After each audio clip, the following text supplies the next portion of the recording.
Wales, England and Wales, one from the inner house of the Court of Session in Scotland. It is important once to emphasise that these cases are not about and on what terms and on what uniting the European Union. They are only whether the advice given by the Prime Minister, Her Majesty the Queen, Her Majesty the 27th or 28th of August. Parliament should be prorogued between 9th and 12th until the 14th was lawful legal consequence, and the legal consequence not if it was not. The question arises circumstances which have never arisen before and are unlikely to arise. It is a one-off. Briefly, the Scottish case was brought by a cross-party group of 75 members of Parliament and AQC on the 30th of July. Because of their concerns, Parliament might be prorogued to avoid further debate to exit the 31st of October.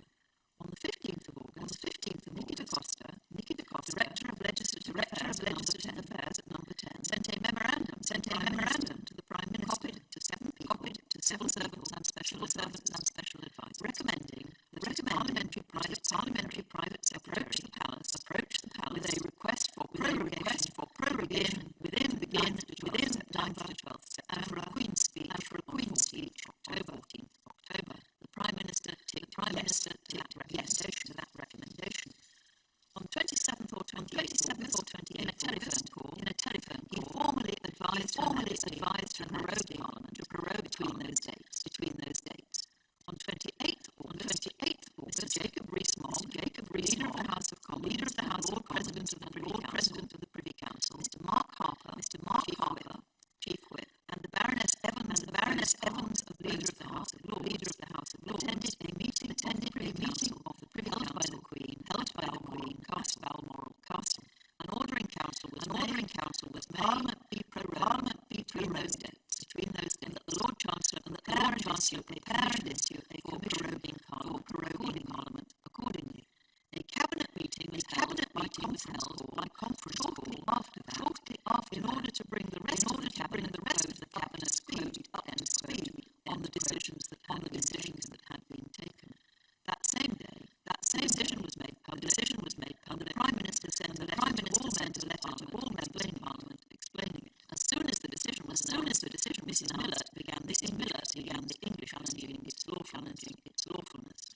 Parliament returned from the summer recess on the 3rd of September. The House of Commons voted to themselves on what business they would transact.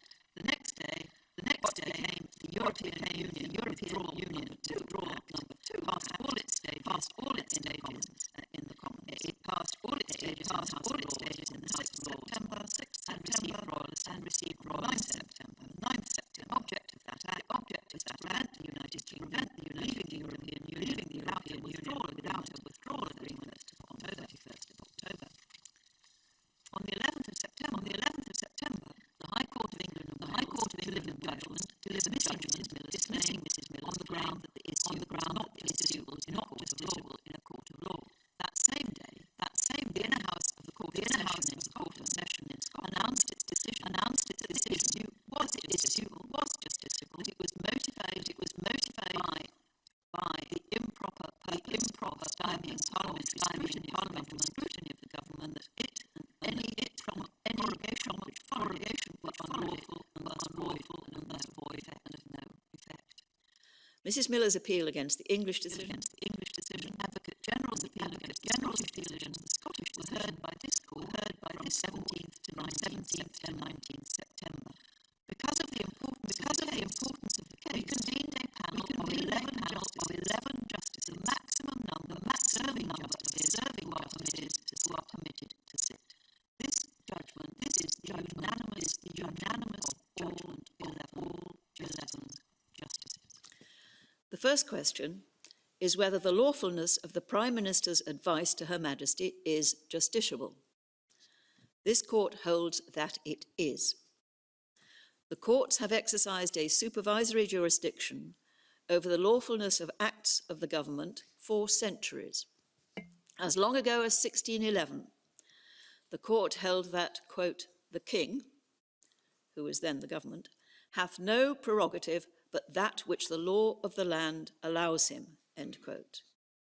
However, in considering prerogative powers, it is necessary to distinguish between two different questions. The first is whether a prerogative power exists, and if so, its extent. The second is whether the exercise of that power within its limits is open to legal challenge.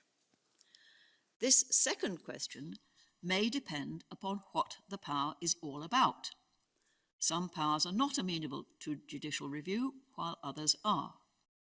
However, there is no doubt that the courts have jurisdiction to decide upon the extent and limits of a prerogative power.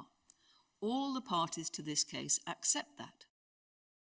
This court has concluded that this case is about the limits of the power to advise Her Majesty to prorogue Parliament. The second question, therefore, is what are the limits to that power? Two fundamental principles of our Constitution are relevant to deciding that question. The first is parliamentary sovereignty, that Parliament can make laws which everyone must obey. This will be undermined if the executive could, through the use of the prerogative, prevent Parliament from exercising its powers to make law for as long as it, the executive, pleased. The second fundamental principle is parliamentary accountability. In the words of Lord Bingham, senior law lord, quote, the conduct of government by a Prime Minister and Cabinet, collectively responsible and accountable to Parliament, lies at the heart of Westminster democracy, end quote. The power to prorogue is limited by the constitutional principles with which it would otherwise conflict. For present purposes, the relevant limit on the power to prorogue is this: that a decision to prorogue or advise the monarch to prorogue will be unlawful if the prorogation has the effect of frustrating or preventing, without reasonable justification, the ability of Parliament to carry out its constitutional functions as a legislature and as the body responsible for the supervision of the executive. In judging any justification which might be put forward, the court must, of course, be sensitive to the responsibilities and experience of the Prime Minister and proceed with appropriate caution.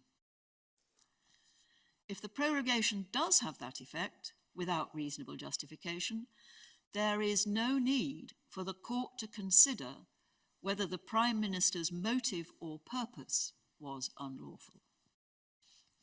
The third question, therefore, is whether this prorogation did have the effect of frustrating or preventing the ability of Parliament to carry out its constitutional functions without reasonable justification.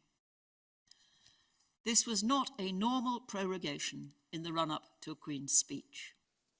It prevented Parliament from carrying out its constitutional role for 5 out of the possible 8 weeks between the end of the summer recess and exit day on the 31st of October. Proroguing Parliament is quite different from Parliament going into recess. While Parliament is prorogued, neither House can meet, debate, or pass legislation. Neither House can debate government policy, nor may members ask written or oral questions of ministers or meet and take evidence in committees. In general, bills which have not yet completed all their stages are lost and will have to start again from scratch after the Queen's speech. During a recess, on the other hand, the House does not sit, but parliamentary business can otherwise continue as usual. This prolonged suspension of parliamentary democracy took place in quite exceptional circumstances. The fundamental change which was due to take place in the Constitution of the United Kingdom on the 31st of October. Parliament, and in particular the House of Commons, as the elected representatives of the people, has a right to a voice in how that change comes about. The effect on the fundamentals of our democracy was extreme. no justification for taking action with such an extreme effect has been put before the court. The only evidence of why it was taken is the memorandum from Nicky da Costa of 15th August. This explains why holding the Queen's speech to open a new session of Parliament on the 14th of October would be desirable. It does not explain why it was necessary to bring parliamentary business to a halt for 5 weeks before that, when the normal period necessary to prepare for a Queen's speech is 4 to 6 days. It does not discuss the difference between prorogation and recess. It does not discuss the impact of prorogation on the special procedures for scrutinising the delegated legislation necessary to achieve an orderly withdrawal from the European Union, with or without a withdrawal agreement, on the 31st of October.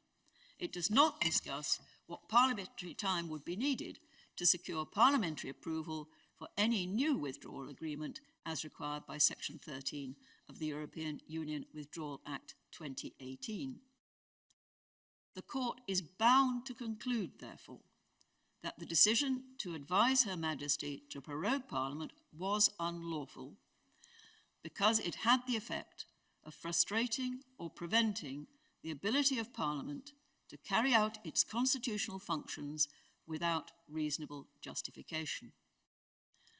The next and final question, therefore, is what the legal effect of that finding is, and therefore what remedies the Court should grant. The Court can certainly declare that the advice was unlawful. The Inner House went further and declared that any prorogation resulting from it was null and of no effect. The government argues that the Inner House could not do that because the prorogation was a, quote, proceeding in Parliament, end quote, which, under the Bill of Rights of 1688, cannot be impugned or questioned in any court. But it is quite clear that the prorogation is not a proceeding in Parliament. It takes place in the House of Lords chamber, in the presence of members of both houses, but it is not their decision. It is something which has been imposed upon them from outside. It is not something on which members can speak or vote. It is not the core or essential business of Parliament which the Bill of Rights protects. Quite the reverse. It brings that core or essential business to an end. This Court has already concluded that the Prime Minister's advice to Her Majesty was unlawful, void, and of no effect. This means that the order in Council to which it led was also unlawful, void, and of no effect, and should be quashed. This means that when the Royal Commissioners walked into the House of Lords, it was as if they had walked in with a blank sheet of paper. The prorogation was also void and of no effect. Parliament has not been prorogued. This is the unanimous judgment of all 11 justices. It is for Parliament, and in particular the Speaker and the Lord Speaker, to decide what to do next. Unless there is some parliamentary rule of which we are unaware, they can take immediate steps to enable each House to meet as soon as possible. It is not clear to us that any step is needed from the Prime Minister, but if it is, the Court is pleased that his counsel have told the Court that he will take all necessary steps to comply with the terms of any declaration made by this Court. It follows that the Advocate General's appeal in the case of Cherry is dismissed and Mrs. Miller's appeal is allowed. The same declarations and orders should be made in each case. Copies of our full judgment explaining these conclusions and a transcript of this summary will be available immediately after the Court rises, and I urge you all to read them with care. The Court will now adjourn.